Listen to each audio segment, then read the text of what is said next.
परिवर्तन के बारे में पढ़ा, जाना, समझा तो एक चीज समझ में आई थी, वो ये थी कि वायु प्रदूषण हो गया या जितने भी पोल्यूशन है, प्रदूषण है, या फिर कोई और चीजें हैं जो इन्वायरमेंट से रिलेटेड, प्लांटेशन है वो एक पार्ट है, या फिर कोई कार्बन उत्सर्जन है वो एक पार्ट है, ओजोन है वो एक पार्ट है। इन सब की चीज, जैसे क्लास है, क्लास एक यूनिट है ना, क्लास है, लैब है, या कुछ और चीजें हैं, नॉलेज जो है वो बिल्कुल भी नहीं है, इस बारे में कोई बातचीत ही नहीं है, कोई विमर्श ही नहीं है।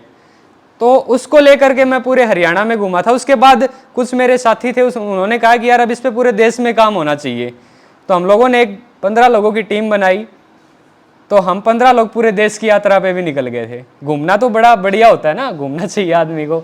और उस दौरान मेरे को एक बात समझ में आई थी कि किताबें हमें वो सिखाती हैं कि हमें ग्रेजुएशन की चीज़ें, कि ग्रेजुएशन के बाद अब पीजी में हमें क्या पढ़ना है, या वो एक चैन होती है, एक चैनल होता है, हमें अपना कैरियर किस तरीके से सेट करना है इससे संबंधित।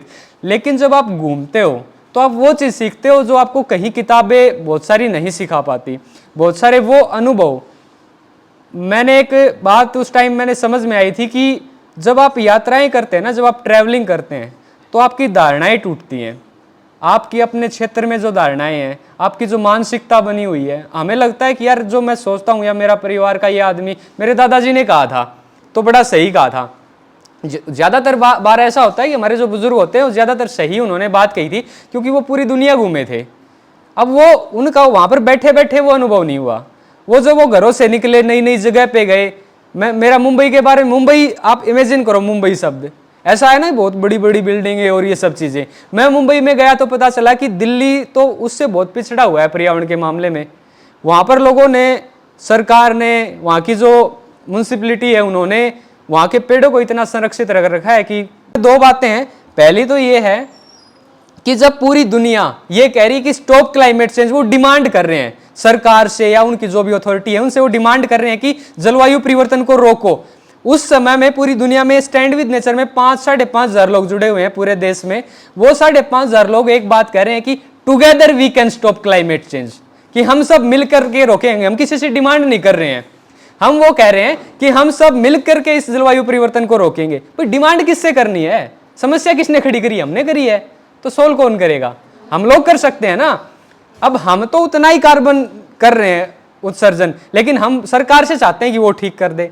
या मैं तो गाड़ी लेकर के जा रहा हूं अकेला भी कहीं पर, लेकिन मैं नीरू मैम से चाहता हूं कि आप है ना बस से जाया करो। ये तो समस्या की बात है ना। तो इसलिए स्टैंड विद नेचर इकलौती ऐसी संस्था है पूरी दुनिया में ही। चलो हम तो यहाँ पर ही हैं, एक्टिव हैं, देश में ही हैं, लेकिन 6-7 स्टेट में हैं। फिर भी हम ये कह सकते हैं कि हम लोग पहले वो लोग हैं जो ये बात कर रहे हैं कि together we can stop climate change. अब हम लोगों को, जो स्टूडेंट्स हैं, हम जितने भी हम साथी जुड़े हुए हैं, हमको ये समझना पड़ेगा कि together how we can stop climate change. हम क्या कर सकते हैं, हम कैसे इसको ठीक कर सकते हैं। तो हमें अपने कार्बन फुटप्रिंट को कम करने के लिए, कार्बन फुटप्रिंट को समझते हो आप कि भाई हम कोई भी एक्टिविटी करते हैं, मैं इस मोबाइल को मैं यूज करता हूं तो इसमें कितने कार्बन फुटप्रिंट मैंने इसको खर्च किया है।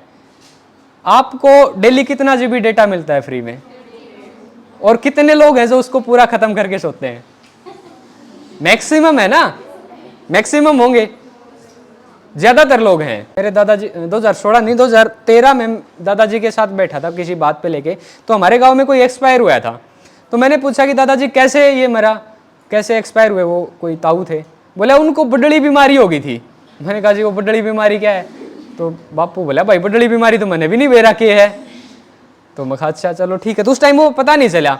2016 में जब मैं भिवानी में जब मैं पढ़ता था तो सीएमओ थे यहाँ पे, उनके साथ जब हम बैठे तो पता चला कि भिवानी में कोई भी गांव ऐसा नहीं है जिसमें 5 से कम कैंसर के मरीज हो। तब पता चला था वो बडड़ी बीमारी जिसका 5 साल पहले नाम भी नहीं पता था, आज हर गांव में 5 लोगों को है। फिर बात हुई कि ये पैदा कैसे हुई, समस्या पैदा कैसे हुई। तो पता चला कि हमने सिर्फ अपने बैंक में अपना पैसा बढ़ाने के लिए, अपनी जेब में पैसे बढ़ाने के लिए उन खेतों में इतना ज्यादा फर्टिलाइज, वो देखा है आपने जावा? जावा कितने लोग जानते हैं? एक चूहा होता है, उसका नाम क्या होता है? उसके कमर पे जो है कांटे होते हैं। कितने बच्चों ने देखा है वो बताओ मेरे को? अभी देखो इतने सारों ने देखा ही नहीं है कभी। और ऐसा होता था एक समय में कि हमारे घर में या आसपास में हर 10-15 दिन में एक बार वो दिख जाता था। कहाँ चला गया भाई? अभी एक जगह पे हम बात कर रहे थे, पहले ये होता था कि पहले कोई जानवर जब मर जाता था, जैसे भैंस, ऊंट या कोई, तो उसको गांव से बाहर किसी जगह पे ले जाके छोड़ दिया जाता था और 10 से 15 दिन में वो जो गिद्ध आते थे और अलग अलग तरह के जीव आते थे, उसको वो खा के उसको खत्म कर देते थे। आज वहां पे अगर डाल दो तो वो इतने दिन तक, 2 महीने 3 महीने सड़ता रहेगा, लेकिन वो खत्म नहीं होगा। इसके पीछे 2 चीजें हुई। पहली बात तो ये कि हम जो यूरिया डाल रहे हैं उससे इतनी सारी बीमारियां आई कि जो जैसे चिड़िया है वो तो बेचारी गेहूं खा के अपना भरती है पेट, वो वहीं से तो चुन के लेके आती है ना।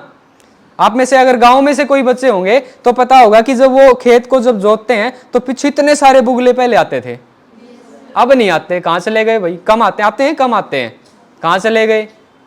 वो वहां से खाते थे, वहां पे वो जीव पैदा खत्म हो गए क्योंकि हमने यूरिया इतनी डाल दी और उसके बाद वो समस्या होगी। अब आपको मैं ये बात बताता हूं कि आप में से कितने लोगों को लगता है कि ये सारे जीव मर जाएंगे तो हमें कोई नुकसान नहीं होगा? अच्छा, मैं एक बात कहता हूं कि ये सारे जीव बाकी मर जाएं तो हमें कोई नुकसान नहीं होगा, ये इस बात से सहमत हो आप? मधुमक्खी के बारे में मैं आपको बताता हूं, अगर इस दुनिया में से मधुमक्खी को आज कोई ऐसी कोई चीज हो कि गायब कर दिया जाए कि है ही नहीं, तो 1 साल के बाद हम सब लोग खत्म हो जाएंगे। ये बात जानते हो आप लोग? ये सारी चीजें एक दूसरे के साथ कनेक्टेड हैं। इस ग्रह पर जितने भी जीव हैं, हाथी, घोड़ा, कुत्ता, बिल्ली, मधुमक्खी, जितने भी, उन जीवों का इस ग्रह के संसाधनों पर, प्राकृतिक संसाधनों पर बराबर अधिकार है। समस्या कहां पे शुरू होगी? समस्या यहां शुरू होगी कि आदमी ने क्या किया। आदमी ने ये मान लिया मैं इस ग्रह का बॉस हूं, मालिक हूं, मैं डिसाइड करूंगा कैसे चलेगी, मैं डिसाइड करूंगा यहाँ पे क्या बिल्डिंग बनेगी, मैं डिसाइड करूंगा ये पेड़ कट के यहाँ पे क्या बड़ा मॉल बनेगा, यहाँ पे सन सिटी बनेगी, यहाँ पे वो बनेगा, यहाँ पे ये बनेगा। वहां पे समस्या पैदा होगी। कोरोना के दौरान ऑक्सीजन के लिए कितनी लंबी लंबी लाइनें लगी थी, उस टाइम लोगों ने बड़ा। अच्छा, समस्या क्या है? समस्या ये भी है कि हम लोग बड़ी जल्दी भूल जाते हैं। हम इतने ईगो हमारे अंदर है, हम इतने सेल्फिश हम लोग हैं। हम बहुत जल्दी एक कार्यक्रम शुरू करने जा रहे हैं पर्यावरण पंचायत नाम से। पर्यावरण पंचायत क्या होगी? हम गांव को चिन्हित करेंगे, उस गांव में 15 दिन पहले जाके वहां पे बात करेंगे कि यहाँ पर आपके गांव में पर्यावरण पंचायत होने जा रही है, आप लोग उसमें आओ। उस गांव के स्कूल के बच्चे, पढ़ने वाले बच्चे, युवा, महिलाएं, छात्र, सब लोगों को उसमें इनवाइट करेंगे, कुछ अधिकारियों को उसमें इनवाइट करेंगे और वो पंचायत होगी उस गांव के बढ़िया नीम, जो पुराना पेड़ होगा, बड़ पिपड़, या उस जोड़ के किनारे। उस गांव में पहले हर गांव में जोड़ होते थे, अब धीरे धीरे खत्म हो रहे हैं। हम वहां पर इस कार्यक्रम को करेंगे और इस कार्यक्रम में भी आप भागीदार हो सकते हैं। जो गांव से हैं वो गांव में बताएं। और ये जरूरी नहीं है कि गांव में पर्यावरण पंचायत होगी, वो शहर की कॉलोनी में भी हो सकती है, वो कॉलेज में भी हो सकती है, वो स्कूल में भी हो सकती है। तो इस पर भी आप लोग जरूर इसमें इन्वॉल्व हो कि हम इसको कैसे कर सकते हैं। अब हमें ये देखना है कि स्टैंड 20 मिनट इस पे दे सकता हूं, तो 20 मिनट कैसे दे सकते हैं? आप कोई आर्टिकल लिख सकते हैं, आप कुछ पढ़ के, कुछ रिसर्च करके ग्रुप में डालो कि सबको पढ़ना चाहिए ये सब चीजें, तो ये दे सकते हैं। अच्छा, चलो ठीक है, पर्यावरण की हमने बात करी।